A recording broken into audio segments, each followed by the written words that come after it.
అందరికీ నమస్కారం. సొంత ఇంటి యోగం త్వరగా కలగాలంటే సంపూర్ణ వాస్తు టిప్స్. వాస్తు అంటే ఏమిటి? వాస్తుశాస్త్రం అనేది ఇంట్లో శక్తి ప్రవాహంని సరిచేసే ప్రాచీన శాస్త్రం. సరైన వాస్తు ఉంటే ఆర్థిక స్థిరత్వం, మనశ్శాంతి, సొంత ఇల్లు, స్థిరాస్తి యోగం త్వరగా కలుగుతాయి. మొదటిది ఇంటి దిశలు. ఇది చాలా ముఖ్యమైన నియమం. ఉత్తమ దిశల గురించి తెలుసుకుందాం. తూర్పు ముఖం ఆరోగ్యం మరియు అభివృద్ధిని సూచిస్తుంది. ఉత్తర ముఖం ధనం మరియు స్థిరాస్తి యోగంని సూచిస్తుంది.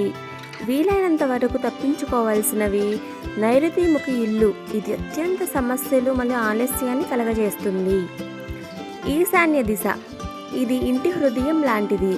ఈ దిశ ఎప్పుడూ శుభ్రంగా ఖాళీగా ఉండాలి.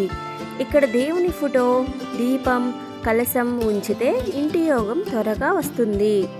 3. ప్రధాన ద్వారం వాస్తు. ద్వారం ముందు చెత్త, పగిలిన షూస్, అడ్డంకులు ఉండకూడదు. ఈ ప్రదేశాన్ని ఉదయం నీటితో శుభ్రం చేసి దీపం వెలిగించాలి. ఇది లక్ష్మీ ప్రవేశ ద్వారం. 4. ధనం నిలవాలంటే బీరువా వాస్తు. ఈ బీరువా దక్షిణ లేదా పడమర గోడకి ఆనించి ఉండాలి. తలుపు ఉత్తర దిశగా తెరుచుకోవాలి. బీరువాలో వెండి నాణం, లక్ష్మీదేవి ఫోటో, ఎరుపు వస్త్రం ఉంచడం శుభం. 5. ఉప్పు పరిహారం. గాజు గిన్నెలో రాళ్ల ఉప్పు ఇంట్లో ఒక మూలలో ఉంచాలి. ఇది వారానికి ఒకసారి మార్చాలి. దీని వలన నెగటివ్ ఎనర్జీ తొలగిపోతుంది. 6. తులసి మొక్క. ఇది స్థిరాస్తి యోగానికి సంకేతం. ఇంట్లో తులసి మొక్క తప్పనిసరి. ప్రతిరోజు నీరు, దీపం, తులసి దగ్గర ప్రార్థన చేస్తే ఇంటి కల త్వరగా నెరవేరుతుంది. 7. వంటగది వాస్తు. వంటగది ఎప్పుడు ఆగ్నేయ దిశలో ఉండాలి. వంట చేస్తూ తూర్పు వైపు ముఖం ఉండాలి. సింక్ అండ్ స్టవ్ దగ్గరగా ఉండకూడదు. 8. బెడ్రూమ్ మరియు నిద్ర దిశ. తల దక్షిణం లేదా తూర్పు వైపు మాత్రమే ఉండాలి.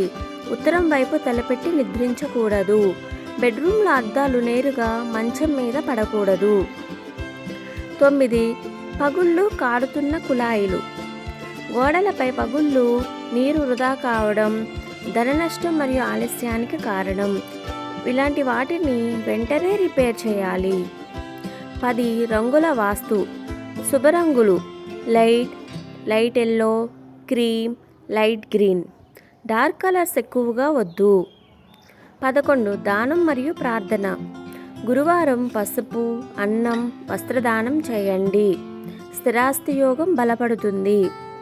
12. మనసు శుద్ధి. ఇది ముఖ్యమైన వాస్తు. రోజు ఈ కింది మాటను చెప్పుకోండి. నాకు సొంత ఇల్లు తప్పకుండా వస్తుంది. పాజిటివ్ ఆలోచనలే అతిపెద్ద పరిహారం. వీడియో నచ్చితే లైక్ చేయండి, షేర్ చేయండి, సబ్స్క్రైబ్ చేయండి.